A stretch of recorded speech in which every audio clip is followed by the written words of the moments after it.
Cwpan SWALEC. Yn yr wythnos, o'n i'n siarad am Castell Nedd, sy'n gorfod mi lawr i ware Cwins Gyfyrddin. Wel, mae plymdro arall yn y gorllewin. Castell Newydd Emlyn, maen nhw'n mynd i ware Glyn Ebbw, a mae Castell Newydd Emlyn yn mynd yn dda ar y foment. Siw mae'r boys yn twmlo? Wel, gen i weld nawr. Bob blwyddyn mae Cwpan SWALEC yn cynnig cyffro gemau sy'n cydio yn y dychymyg. Mae bod nerth yr adran gyntaf yn ymladd yn erbyn ysbryd dewr y rhengoedd is. Ac yfori gweler un o'r gemau hyn. Castell Newydd Emlyn yn erbyn Glyn Ebbw yn y chweched rownd. Diwrnod mwyaf riod mewn hanes y clwb sy'n ni'n meddwl. Ni wedi aros rhyw 20 mlynedd am y diwrnod hyn. So ni wedi cael tîm o adran gyntaf riod ar y caen. Cyda ni Castell Nedd yn gêm gyfeillgar, oedd ddim yn cwmto lot, ond hon yw'r un mawr, a fi'n gwybod bod pob un dynion sy'n hyd yn oed dim a diddordeb rygbi. Nag un ni'n clywed o hyn, mynwod o beth ar y stryd. Mae Ebbw Vale lawr cyn bwyr, a ti'n diddordeb rygbi gwbl yn nhw? Edrych mlaen yn fawr iawn, chymod, mae'n gêm fwyaf yw'r clwb mae riod. Mae rhywbeth mae boes ifanc a boes wedi bod mas sawl blwyddyn i edrych mlaen i, achos mae'n hwb mawr y clwb a mynd i roi Castell Newydd ar y map. I ni'n edrych mlaen yn eiddgar am y gêm. Mae'n mynd i fod ddiwrnod mawr i'r chwaraewyr, i'r pwyllgor, i'r clwb, ac hefyd i'r ardal yn gyffredinol. Mae'r clwb cynta yma ddyn nhw ddwy sydd wedi cyrraedd y rownd hyn yn Sir Aberteifi erioed. Mae'r gêm wedi denu sylw pawb yn y pentre, a beth bynnag fydd y cynlyniad, dyma fydd y diwrnod mwyaf yn hanes y clwb, hyd yn hyn. Fi'n credu bod pob un y tre tu ôl Castell Newydd yn dod lawr i wylio'r games a dod i'r clwb i supporto ni am pob ffordd maen nhw'n gellir, fi'n credu, a mae'r crowd heddi'n dangos i ni, fi'n credu. Rownd eithaf fi'n gilfach goch ydy a 800 yn gwylio ni. So cymitho, fel, fi fel dros y 1000 yn credu. A gyd o dre'n gofyn yn fyty'r gei a edrych mlaen, so fi ewi Castell Newydd wag dyma ni.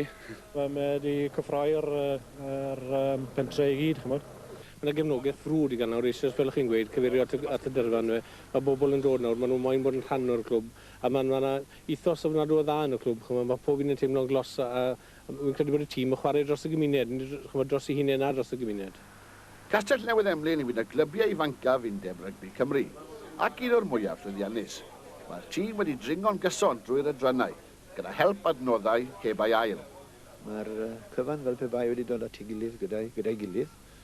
Mae'r llwyddiant ar y ca, sy'n ysgubol a meddwl oedran y clwb.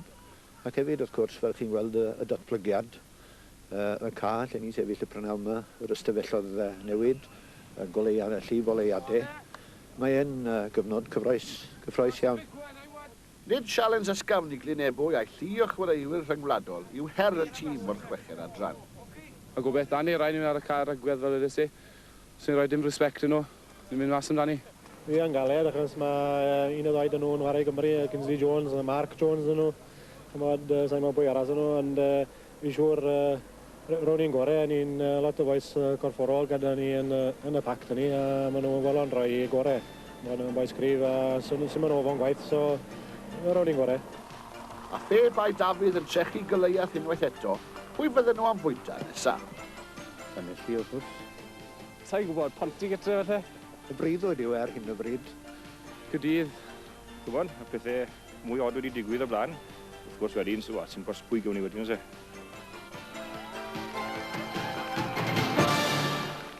Wel, gawn ni weld sydd ddaeth y ddau dîm ymlaen yn difenna'r Doedd rhamant y cwpan yn fwy yn unlle na Chastell Newydd Emlyn, lle mae yna arian mowr wedi cael ei wario i godi safon ystafelloedd newid cystel ag unrhyw glwb adran gyntaf. Roedd yna babell fawr wedi chodi ar gyfer y achlysur hefyd, ac yno roedd arian mowr yn cael ei hala nôl i goffre'r clwb. Canodd wedi troi mas ar gyfer y diwrnod mwyaf yn ei hanes byr o 20 mlynedd. Mae gêm fawr gyda ni, diwrnod i bawb i fwynhau ei hunain. I ni chwarae Glyn Ebbw, tîm o'r gyngrair gyntaf. Mawr obeithio ro'n i gêm dda iddyn nhw, a phwy o wir. Ond pryn parodd y freuddwyd ar y ca.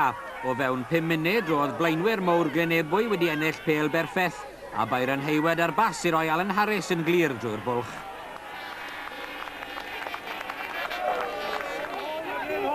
Fe ddangosod yr ymwelwyr pam eu bod nhw'n cael eu tymor gorau ers tro. David Llywelyn yn gwibio i'r ochr dywyll ac yn amseru'r bas i'r cefnwr Lyndon Lewis, a fe'n anhunanol yn rhoi Byron Hayward drosodd. Ond chwarae rygbi oedd bwriad yr Emlyn hefyd. Dyfrig Evans a Gethin Davies yn cyfuno, ac nad oedd ffordd drwodd i'r cefnwr, Glynebwy'n gorfod troseddu. Ac fe ddaeth Castellnewyn agos iawn at gael ei moment fawr ar ei diwrnod mawr.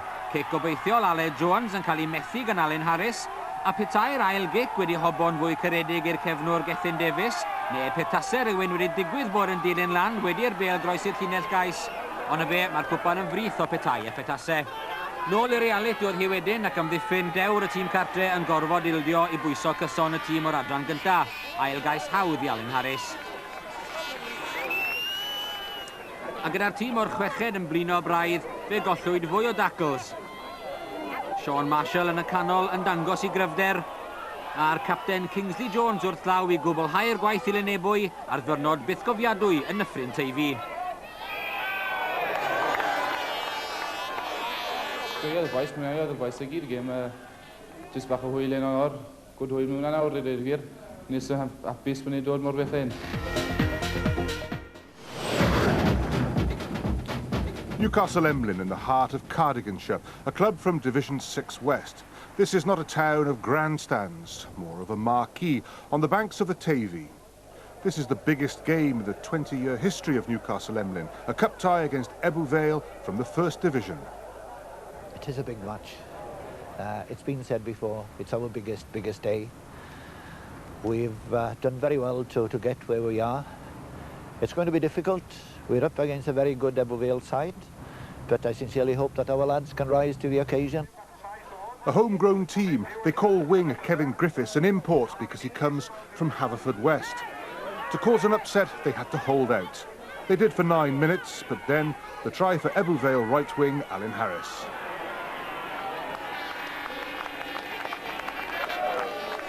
International forward Mark Jones to David Llewellyn, the object of a lot of unwanted interest from Bath. Lyndon Lewis kindly giving the try to Byron Hayward. Newcastle Emlyn have produced internationals of their own. A former hooker, Wyn James, once played for Hong Kong against Singapore. The current crop of players began to play. Fullback Gethin Davies prominent. Davies was involved in his side's best moment of the first half. The kick ahead and the chase. The fumble and then the big question. Who would get to the ball first? It was Byron Hayward, 15-0 to Ebbw Vale at half-time. The second half, inevitably the weight of the First Division side began to tell. The drive from the pack and the try for prop Alan Phillips. There was weight behind the scrum too. Sean Marshall coming in from the left wing. Not quite making it to the line, but the try for the wing forward in support, Kingsley Jones.